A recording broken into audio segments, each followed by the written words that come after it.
Hello everyone. Have you ever been with a woman and thought, what is she really trying to say? You do something nice and she pulls away. You give her space and she wonders why you're distant. You ask her what's wrong and she says, nothing. But the air is colder than a January wind. You try to understand, you try to listen, you try to love her the way you know how, and still something feels out of sync. You're not alone. So many men come to me with this quiet, aching question. What do women really want? Not in a movie script way, not in the grand gestures and Pinterest fantasies, but in real everyday life, in the little silences, the sideways glances, the moments when connection feels like a riddle wrapped in perfume and mystery. The truth is, women often communicate not just in words, but in energy, in nuance, in what is felt rather than said. And for many men, especially those over 30, who were taught to fix rather than feel, this can feel like navigating a foreign language without a guidebook. But here's the thing, it's not about decoding her like a puzzle to be solved.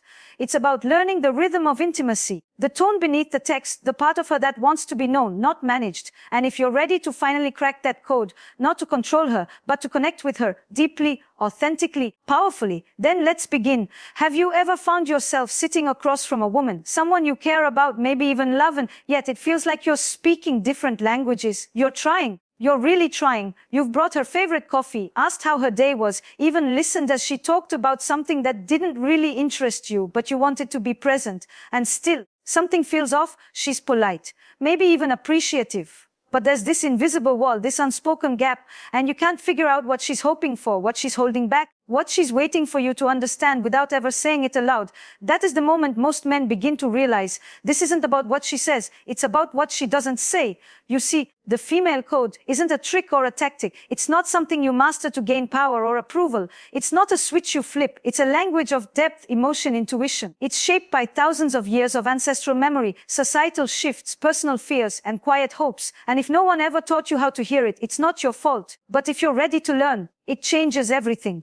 Women don't just listen to what you say. They listen to how you say it. They pay attention to how your body responds when they talk about something vulnerable. They notice if your eyes stay with them when they're feeling small. And maybe most importantly, they register whether they feel emotionally safe with you, even when everything looks calm on the outside. So let's start right there with emotional safety, because without it, nothing else matters. You can be rich, handsome, successful, but if a woman doesn't feel emotionally safe around you, she will never fully open. She might stay, she might be polite, she might even have a connection with you, but she will not give you the full version of her. The part that is soft and fierce and playful and passionate. The part you're longing to meet. Emotional safety is not about never making mistakes. It's not about being perfect. It's about presence. It's about curiosity. It's about how you respond when she's not performing, not pleasing, not being easy to handle. Let me ask you, can she cry in front of you without you trying to fix it? Can she say something difficult without you getting defensive or shutting down? Can she be angry with you and still feel like you're there, not fleeing with your silence or your pride? That is emotional safety. And that is the first key to unlocking her world. When a woman feels emotionally safe, she tells you things she doesn't tell anyone. She reveals not just her thoughts, but her longings. She asks for things she once felt ashamed to need. She lets you see her in her raw, unfiltered beauty. Not just the version she presents to the world, but it takes more than patience. It takes attunement. Attunement is the second piece, and it's different than simply listening. Listening is passive. Attunement is alive. It's what happens when you're so tuned into someone else's emotional state that you can feel the subtle shifts in their mood before they speak a word. Think about it like music. If her voice was an instrument, attunement is you learning to hear the minor chords, the background notes, the pauses between verses. It's you learning that when she says, I'm fine, but her tone dips, her eyes flick away, and her shoulders tense, that's not fine. That's, I feel unseen. That's, I don't know how to say what I really need. That's, I'm afraid to be a burden. But how would you know that? Unless someone taught you. Men are so often trained to hear logic, to look for directness, to wait for clarity. And women, especially women in their 30s, 40s, and beyond, often speak through feeling, nuance, body language, silence. Not because they're manipulative, but because they were trained over time. That being too direct made them needy or too much. So attunement becomes a superpower. You become the man who sees what others miss, who hears the whisper behind the shout, who recognizes that when she pulls away during an argument, it's not because she doesn't care, it's because she cares so much, she doesn't feel safe enough to keep fighting. And here's the beautiful paradox. When you show that kind of presence, when you learn to listen not just with your ears, but with your whole being, she starts to speak more clearly. She begins to trust that she won't be judged or dismissed. She softens. Not because you changed her, but because your energy made it safe for her to return to herself. And that leads us into the next part, vulnerability. So many men carry this idea that being vulnerable makes them weak, that if they show their doubt, their sadness, their confusion, it will make them less attractive, less masculine. But I want to offer you something radical. Your vulnerability is not your weakness, it's your power. Because when you model emotional openness, you create permission, you show her it's safe to do the same. When you say, I don't always know what you need, but I want to learn, you're not failing. You're leading, you're stepping into a space most men avoid. And women feel that deeply. You don't need to have all the answers. You just need to care enough to ask better questions. Start small, start honest. Ask her, when do you feel most loved by me? Or, what's one thing I do that makes you feel really seen? Or even, what's something you wish I understood better about you? And then, listen, not to respond, not to defend, just to hold, just to witness her. You see, women aren't asking for perfection. They're asking for presence. They're asking to feel like their inner world matters to you, even if it's messy, especially if it's messy. So if you've ever felt lost, confused, unsure of what she really wants, know this, it's not about decoding her like a problem. It's about relating to her like a person. And that begins with emotional safety, deep attunement, and the courage to be vulnerable. Vulnerability is a bridge. And once you've stepped onto it, something shifts, not just in her, but in you. You're no longer performing. You're no longer trying to guess the right move, the perfect line, the smooth answer. You're present, real. And that presence is magnetic. It draws her out of the shadows she's learned to live in and into a space where she can breathe freely beside you.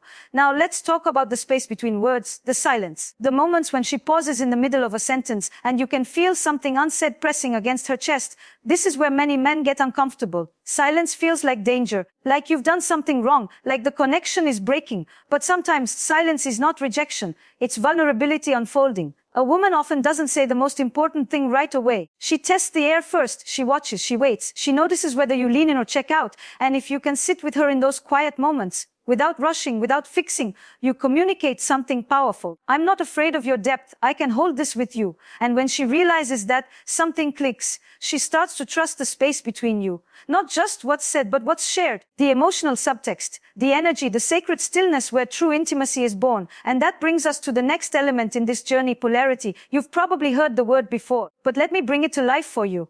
Polarity is the dance of opposites. It's the magnetic tension between masculine and feminine energy. And it's not about gender. It's about presence and expression. It's the way two people meet each other from different energetic spaces and create a kind of spark that is more than chemistry. It's electricity. A woman in her feminine wants to feel your groundedness, your direction, your decisiveness, not in a controlling way, but in a way that says, I know who I am, and I invite you to relax into who you are. But let's be honest, many men over 30 have lost touch with that part of themselves. Life gets heavy, work, responsibility, rejection, maybe a divorce, a breakup, betrayal. Slowly, without realizing it, you become cautious. You wait for permission, you hesitate, you second guess, and in that hesitation, the polarity fades. When you're tentative, a woman will often fill the space with her own masculine energy, organizing, directing, pushing, correcting, not because she wants to, but because she doesn't feel your structure. She doesn't feel your rootedness. And without that, she can't relax, she can't soften. So polarity is not about dominance, it's about invitation. When you step into your grounded masculine energy, when your words are clear, your body is still, your heart is steady, you invite her to drop her armor, to return to her radiance, to stop performing and simply be. And that is when the dance begins. Let me give you an example. You're on a date. She seems a little closed off, maybe distant. Most men either try to force connection, over-talk, overshare, or they pull back and shut down. But the man who understands polarity does something different. He breathes, he stays rooted. He doesn't try to fix her mood. He doesn't chase. He simply says, you don't have to pretend with me. I'd rather be with the real you, even if today is messy. And suddenly, everything softens. Not because you did something, but because you held your own energy in a way that made her feel safe to return to hers. That is polarity. The stillness that draws her in, the clarity that calms her nervous system, the quiet confidence that says, I don't need you to be perfect, I just want you to be honest. And that takes us to another truth, emotional leadership. Now, when I say leadership, I don't mean control, I mean awareness, presence. The ability to read a room, sense an emotional undercurrent, and respond with intentionality instead of reactivity. Women notice everything. The way your tone shifts when you're irritated. The flicker of your eyes when you feel judged. The way you go silent when you're disappointed. They are emotional processors. They've had to be. It's a survival skill in a world that hasn't always made room for their needs. So emotional leadership means you take ownership, not just of your actions, but your energy. If she's anxious, do you become defensive or do you become steady? If she's critical, do you collapse or do you stay open and grounded? If you make a mistake, do you shut down in shame or do you stay in connection and say, you're right, I missed that, I hear you? Emotional leadership is not about being unaffected. It's about being responsible with your presence. It's about knowing that your nervous system affects hers, that your tone, your posture, your breath, they all send signals. And when you learn to regulate yourself, when you respond instead of react, you become a man she can trust, even in the storm, especially in the storm. And trust, my friend, is everything. Because once a woman trusts you not just with her body, but with her heart, her fears, her truth, then you're no longer playing games. You're not guessing, testing, hoping. You're relating deeply, honestly, sustainably. So let's put this together: emotional safety, attunement, vulnerability, polarity, emotional leadership. These are not techniques. They are states of being, ways of relating that open doors most men never knew existed. And once you've opened them, there's no going back. Because now she sees you differently, not just as a partner, but as a container, a witness, a space where her deepest self can land without shrinking. And yes, it takes courage, it takes unlearning, it takes humility, but it also unlocks something beautiful. Intimacy that isn't performance but truth. And if you've made it this far, I know you want that. You're not here for surface level seduction. You're here to feel her, know her, connect in a way that leaves you both better, fuller, more alive. And for that, you must be willing to stand still in the fire of your own discomfort, to learn a new language, one written in pauses, gestures, subtle shifts, and shared breath. So take a breath. You're doing better than you think, and the fact that you're still listening means you're already ahead of most. So many men believe that once they've figured her out, the work is done, that once they've cracked the code, made her laugh, gained her trust, had that deep talk late at night, the rest will fall into place. But the truth is, the feminine is not a formula. She is a feeling, an evolving story, a mystery not meant to be solved but to be explored again and again with reverence. And this is where many relationships falter, not because of lack of love, but because of lack of continued curiosity. You see, the moment you stop being curious about a woman, she starts to feel invisible. She may not say it, she may not even consciously know it, but something inside her starts to close, and slowly the laughter fades, the intimacy dulls, the spark flickers out. Curiosity is the lifeline of connection, not the kind of curiosity that looks for flaws or tries to analyze her, but the kind that wonders, who are you today, my love? The kind that sees her not as a static character in your story, but as a dynamic being, full of change, contradiction, color. A woman wants to be discovered not once, but daily. So ask yourself, when was the last time you looked at her as if you were meeting her for the first time? When was the last time you asked a question not to fix or manage, but to understand, to witness, to explore? A woman who feels seen continues to reveal more of herself. A woman who feels studied stops opening. And that's the next piece, presence. Presence is not about being physically close. It's about being emotionally available. It's when your eyes are not darting to your phone, your mind not replaying work problems, your attention not diluted by the noise of life. It's when you are with her, fully. A woman can tell in seconds whether you're truly present, not because she's reading your mind, but because she's feeling your energy. She knows when your "I'm listening" is just a placeholder. She senses when your "everything's fine" is actually laced with tension. But when you are fully present, everything changes. Your silence feels safe, not distant. Your touch feels intentional, not obligatory. Your words land differently, not as distractions, but as offerings. And here's the beautiful irony. Presence doesn't require hours, it only requires honesty. 5 minutes of real presence is worth more than a whole evening of distracted company. So next time she speaks, pause, breathe. Tune into her body language. Listen with your whole being. Let her feel, not just hear, that you are there. Because a woman doesn't just want to be understood. She wants to be felt. And feeling her doesn't mean you have to agree with everything. It doesn't mean you never get it wrong. It means you care enough to try, to stay, to hold space when it's uncomfortable, to lean in when your old patterns tell you to pull away. And that brings us to something even deeper, integrity. Now, this is where the code truly unfolds. Because no matter how much emotional intelligence you show, if your words don't align with your actions, if you make promises and don't follow through, if you say all the right things, but your behavior tells a different story, she will feel it, and she won't trust you. Women are deeply intuitive. They often won't confront you directly about every inconsistency, but they'll start to retreat emotionally. They'll protect themselves. They'll test you, not to hurt you, but to see if your presence is real or performance. So if you want to keep the connection alive, if you want to be the man she turns to, not away from, you must become deeply aligned with your own truth. Do you say what you mean? Do you do what you say? Do you hold yourself to the same standard you expect from her? Because this is where respect is born. Not from dominance, not from charm, but from consistency. She doesn't want you to be perfect. She wants to know that you are who you say you are.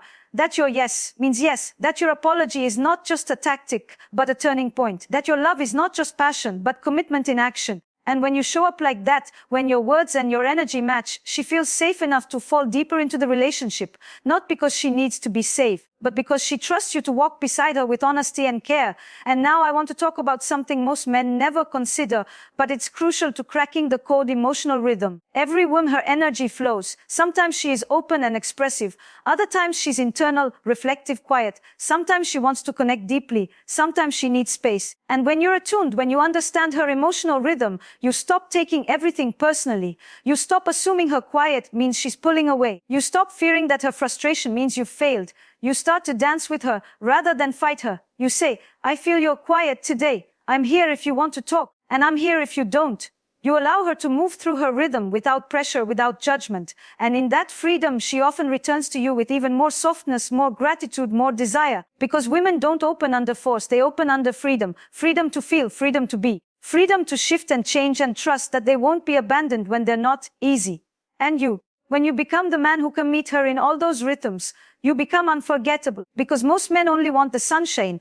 You become the one who can hold the storms. And that is what makes you different. That is what makes her stay. Not because you figured her out like a math problem, but because you chose to witness her, love her, learn her again and again and again. Because you understand that the feminine is a wave. She is the tide. And your steadiness, your presence, your integrity, your emotional leadership is the shoreline she can always come home to. So many men try to win a woman's heart once. You're learning how to win it daily. Not with gifts or grand gestures, but with attunement, truth, and deep emotional presence. And when you love a woman that way, something remarkable happens. She stops bracing. She starts blooming. She becomes playful again, sensual again. She touches you not out of obligation, but out of desire. She speaks not just from her mind, but from her soul. She no longer hides parts of herself out of fear. She brings you all of her. Because you've become a man who can receive her, all of her. Not just the easy, not just the fun, but the real, the wild, the wise. And that is the heart of this code, not to change her, but to become the man who makes her feel safe enough to change herself. There's something remarkable that happens when a woman feels completely safe with a man, not safe in the way of locked doors or financial security, but in the deeper, more intimate sense, safe in her expression. Safe in her silence, safe in her desire. When that kind of safety exists, she opens, slowly at first, like a flower cautious of too much sunlight, and then fully radiantly. And not because you've unlocked her with a secret code, but because she's no longer guarding herself from you. And when that happens, when she feels that safety in her bones, you stop relating to her as someone you need to manage or interpret. You begin to see her, and more than that, she begins to see you. Because here's something I haven't told you yet: when you learn to truly witness a woman, she starts to reflect parts of you that you've forgotten. Your playfulness, your creativity, your sensitivity. You begin to soften, not in weakness, but in depth. And in doing so, you start to crack your own code. That's the real twist. The female code isn't only about understanding her, it's about understanding yourself through her. She becomes a mirror, not always a gentle one, but always a true one. And if you have the courage to look, she will reveal parts of you that your younger self tucked away for safekeeping. She'll call forth your strength, not the loud, performative kind, but the quiet, unwavering kind that holds space when things fall apart. She'll ask for your honesty, not just the truths you speak, but the ones you live. And she'll challenge your presence, not to punish you, but to pull you deeper into your own emotional core. And this is the place where real connection is born. Not in fixing, not in rescuing, not in seduction or strategy, but in two people meeting without masks. Two people willing to be vulnerable enough to say, I want to be known by you, and I'm not going to run away when you truly see me. And maybe you're wondering, how do I begin if I've never done this before? What if I've spent years reacting instead of responding? What if I've missed these signals, these rhythms, these invitations? It's never too late. That's the beauty of relationship. It doesn't require you to have been perfect. It simply asks you to become present. Start where you are. Maybe tonight you put your phone down and say, I want to hear you. Not just the summary of your day, but what's really on your heart. Maybe next time you argue, instead of shutting down or trying to win, you take a breath and say, I see we're both hurting. Let's slow down. Maybe you surprise her, not with flowers or a fancy dinner, but with curiosity, with your full attention, with a question that says, I still want to learn you. And if you're not in a relationship yet, let this be your practice now. Learn to listen to the women in your life. Their tone, their timing, the ways they communicate with emotion before words. Watch how they respond when you slow down, when you stop reaching for control and start reaching for connection. The world doesn't teach men these things, but you don't need the whole world. You just need willingness, openness, humility, and the quiet power of self-responsibility. Because here's the truth no one tells you. Women don't want you to be perfect. They want you to be real, honest, awake, and consistent. They want to feel you, not just physically, but emotionally, energetically. They want to know that when they fall apart, you won't panic, that when they show their shadow, you won't flinch, that when they shine too brightly, you won't shrink. And when you become that man, not perfect, but present, everything changes. Not just in your relationship with women, but in your relationship with yourself. Because the more you learn to hold her depth, the more you can hold your own. You stop numbing. You stop escaping. You stop living on autopilot. You begin to feel again, to desire again, to risk again. And in that aliveness, you rediscover your edge. The one you had before life made you careful. The one you had before heartbreak made you hard. The one you had before you believed you had to earn love through performance. That edge is still there. It's just waiting for you to lead with your heart instead of your mask. And that, more than anything else, is what cracks the code. Because once a woman feels your realness, your truth, your groundedness, your emotional clarity, she doesn't just feel drawn to you. She feels safe enough to offer you her full self. Not just the parts that are easy to love, but the parts that hold her deepest magic. And when you receive her in that way, you become the rarest kind of man. The kind who doesn't just chase beauty, the kind who honors it, the kind who doesn't just win love, the kind who grows it. So if you've been listening and nodding, if you feel the stirring in your chest, the sense that this resonates on a level deeper than words, don't ignore it. This is your invitation to step into the kind of masculinity that doesn't compete, perform, or pretend, but one that connects, holds, leads, loves. To crack the code, not to conquer her, but to cherish her, not to solve her, but to understand her. And in doing so, to finally understand yourself. You are not behind, you are not broken, you are becoming. And that journey, that slow, sacred becoming is what every powerful woman longs to meet in a man. So take this not as a manual, but as a mirror. Hold it close, reflect, listen. And when the time comes, whether it's a woman you've known for years or one you haven't met yet, remember, it's not about saying the right thing. It's about meaning what you say. It's not about always being strong. It's about being strong enough to be soft. It's not about decoding her mind. It's about opening your heart. Because when you do, that is when the real relationship begins. The kind where you don't just love her, you learn her. And she, finally, feels safe enough to love you back fully.